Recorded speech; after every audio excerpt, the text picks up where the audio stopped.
Ahoj, vítám tě u další části vlogu. Podíváme se spolu do staré Dubaje, na Dubai Frame, půjdeme do centra do největšího obchodního domu, podívat se na nejvyšší budovu světa a mnohem víc. Budu ráda za odběr, like a komentář a užijte si video. Čau guys! Beru si na sebe asi ty kalhoty z Tajska, protože jsou nejlepší. Zítra se rozpouštím cepánku. Ale to ne. Ne jo? Když jsem udělala řase, ještě se možná změním fit. Look at us! 43, to jsou 4. No a jako první zastávka byla stará Dubaj. A my jsme si tam nakoupili hlavně suvenýrky a dárečky pro blízký, takže bylo to úplně úžasný a ty krystaly samozřejmě, pokud mě znáte, tak víte, že to byl můj svět.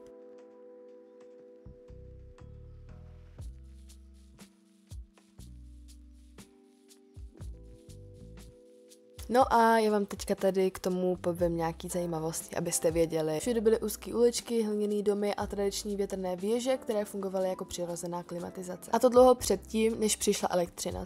Celá čtvrť působí jako zastavený čas, kde místo luxusu vnímáš klid, historii a autentickou atmosféru. Smlouváme. No, I already have one. No, you want one more, same. So? This is don't need that. Germany or No, Czech Republic. But she look like a Russian. This Really? Yeah. To bude těma cepánkama. Same style, you know. Ruská. Your daughter. Kalhoty nejdřív stále 150 a my jsme to smluvili? Domluvili jsme si cenu 55 ze 150. Ale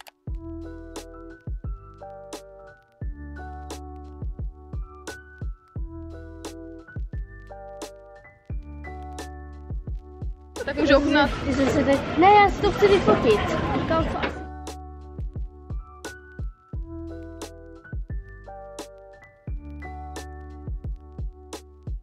Nějaká slanina. Takhle jsme se podél té hlavní ulice procházeli fakt třeba hodinu a půl, já už si fakt nejsem jistá, fakt jsme tam koukali po každém krámku, pak jsme si dali i tureckou zmrzku, která byla hrozně moc dobrá, dali jsme si vanilkovou, protože vanilková je samozřejmě nejlepší a potom tady u toho krámku jsem si koupila prstínky.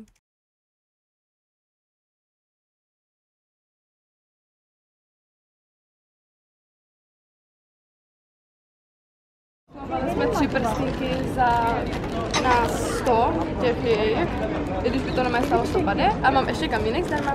Máme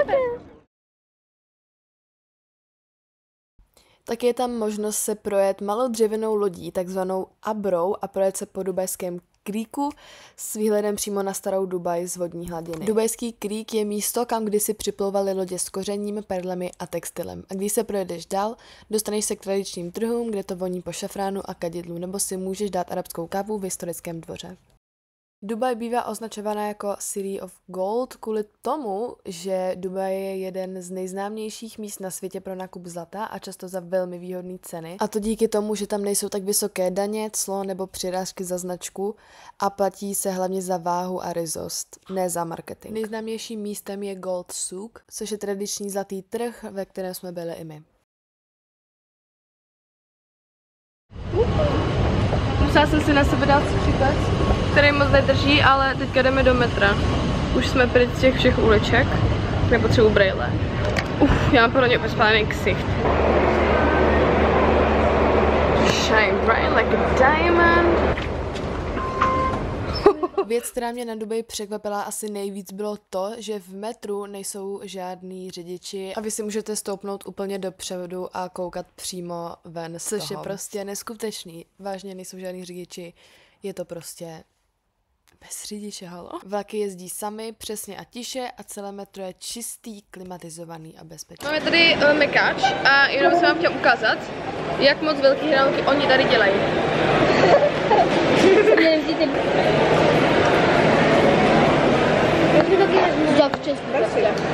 Aha, my jsou dobře slaný. Tady dávají jako zadarmo kečup. Wow, I love it. Vzali jsme 15 stripsů, nějaký jsou pálivý, nějaký jsou normální. Je to natáčí? Nevím, jak chceš ten pálivý. Bylo nám toho extrémně moc. You have no idea, jak těžký moje tělo právě je. Jako moc těhotně se cítím po těch všech stripsech, který jsem do sebe naflákala. Jdeme na večerní plavání.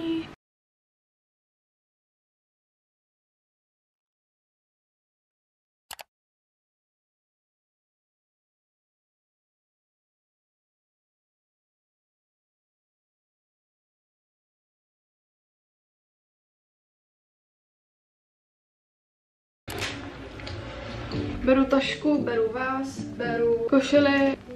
Těším se hrozně, prosím, v centru Dubaje, chápete to? Uvidíme Burj Khalifu, ten frame. Půjdeme se podívat na Museum of Future.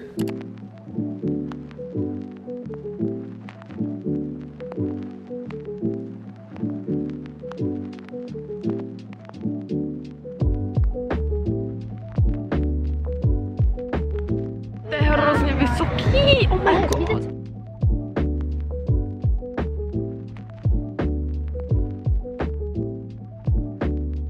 Naše první zastávka byla Dubai Frame, což je obří zlatý rám, který doslova rámuje výhled na starou i novou Dubaj. Měří 150 metrů a stojí v Zabel parku. Nahoře je prosklená výhlídková plošina, kde si můžeš stoupnout na skleněnou podlahu a koukat dolů. Je to zážitek, který stojí za to.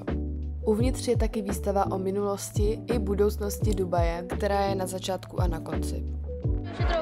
Máme jaminy. Oh my god.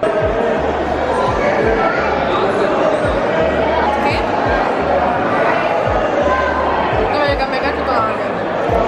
Moc dobrá.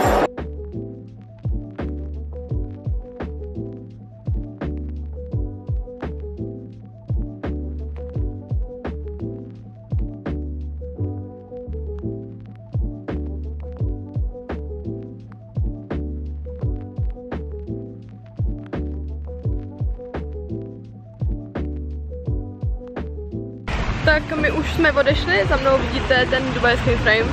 Bylo to neskutečný, bylo to hrozně zvláštní, protože jsem nikdy nebyla v takhle vysoké budově prostě. A bylo to fakt zajímavé a fakt mě to bavilo. A teďka budeme se podívat, nevím, jestli jdeme do toho Starbucksu. Asi jo. A pak jdeme se podívat ještě na ten Museum of Future. Takže tak. Mám nějaké dobré fotky, budu je dávat na Instagram, ať už do výběru, tak jako post, takže jestli mě ještě nesledujete na Instagramu, běžte se podívat, ty fotky jsou fakt totální bomba.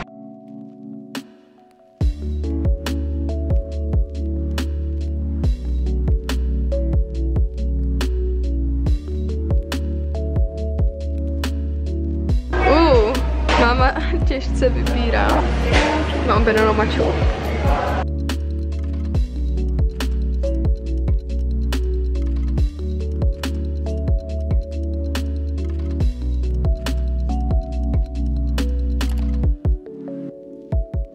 My jsme nešli úplně dovnitř, ale zůstali jsme u toho vchodu, což nám ale úplně stačilo, protože tam byl robot na voňavku, kde jste si mohli vybrat, jaký vůně tam chcete, a potom tam byl robot na udělání kávy, což bylo hrozně vtipný a bylo to krásný.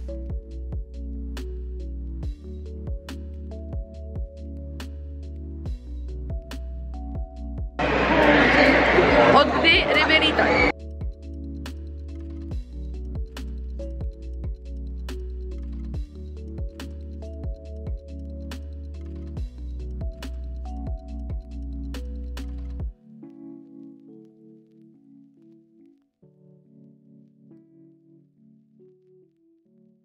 Tohle je nejvíc zábavná věc tady v tom metru, jo? Už jsme vyšli a tak jdeme do Dubai Mallu a to je třeba ještě kilák a půl, jakože tady tím, jo. A už je všude tma, takže to všude úplně nádherně začíná svítit, ale jakože fakt nádherně.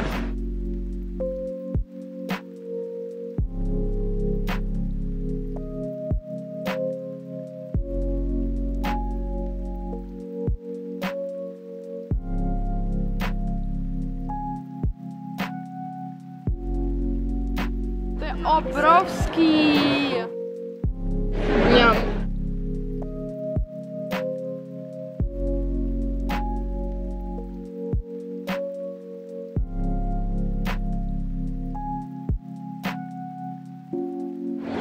příliš kabelka. Lidi, to břídlo mi nestačilo, mám smrzku, mám tady kokonat a stračatelu.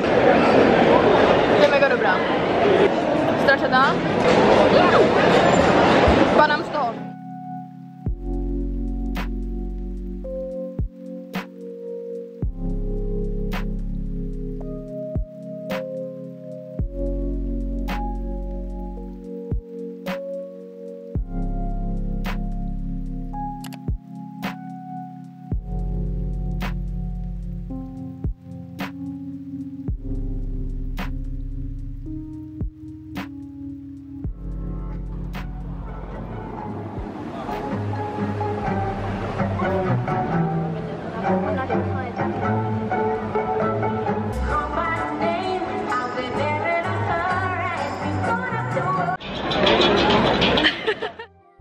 Takhle krásný fontány tam byly každou půl hodinu, aspoň na 10 minut, tam prostě hrála písnička a bylo to fakt hrozně krásný a nám to líbilo tak moc, že jsme se po půlhodinové procházce rozhodli, že si sedneme na jiné místo a budeme koukat znova.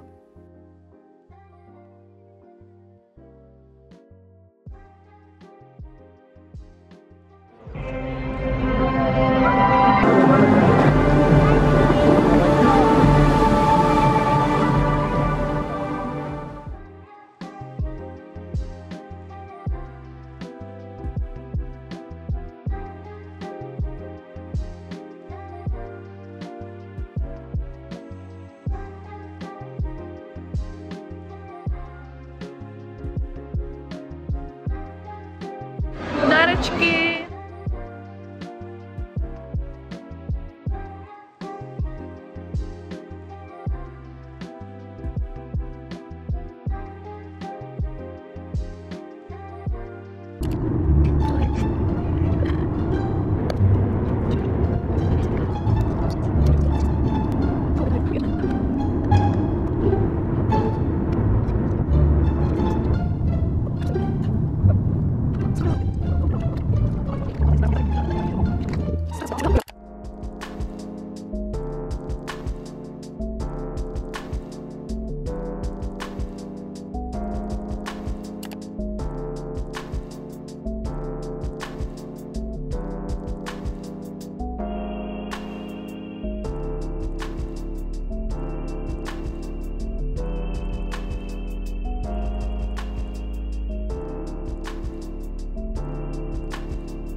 Počkej. Ty. No.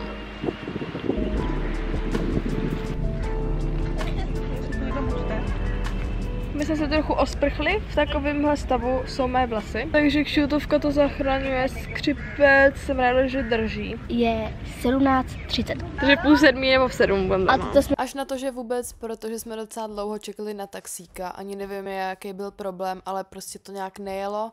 Jak to bylo u moře, tak to trvalo, takže jsme se domů dostali až později a vůbec nevím, kolik bylo. Najíme se a pak chceme jít ještě do našeho krámu koupit dubajské čokolády pro naše kamarády domů. Od začátku mluvíme o jedné cukrárně, která tady je, jako by u našeho baráku. Takže tam jsme si říkali, že bychom mohli jako dojít aspoň jednou teda. No a tohle je pro dnešní video všechno, tak já doufám, že jste si video užili. Budu moc ráda za jakoukoliv podporu a děkuju, že jste se tady na moje vlogisky z Dubaje koukali a můžete si těšit na další videa. Pa, pa.